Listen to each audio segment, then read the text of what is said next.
Well, if you are seeing piles of leaves on the streets in Chico neighborhoods, chances are they are not for jumping in, but rather for getting ready for the Chico's leaf pickup crews to swing by. Action News Now reporter Margot Rowe is live. Margot, you spoke with the city's Public Works Department. What do we need to know when it comes to getting our leaf piles ready for pickup?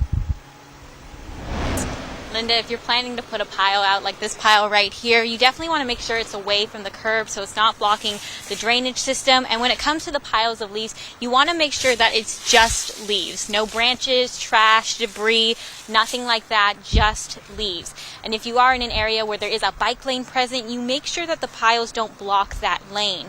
Public Works Deputy Director Skylar Lipsky says piles should be no more than 4 feet tall, and make sure the piles aren't too close to parked cars, because if crews might not be able to safely grab them if your car is in the way, and make sure as crews make their ways around over the next few weeks.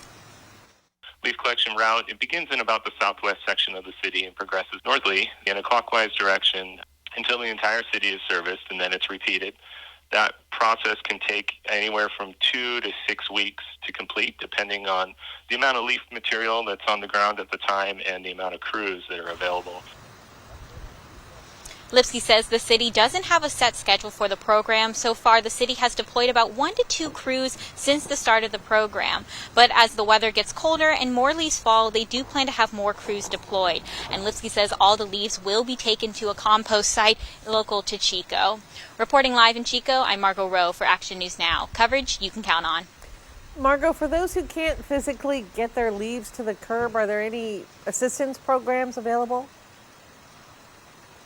I did ask Lipsky that question. He said the city doesn't have any programs like that, but he says the best bet is to definitely ask a friend or family or a neighbor to help out, and I'm sure there are kids who are looking to help out or make a little extra cash raking leaves as the holiday season approaches. All right, good advice. Thank you, Margot Rowe, live in Chico.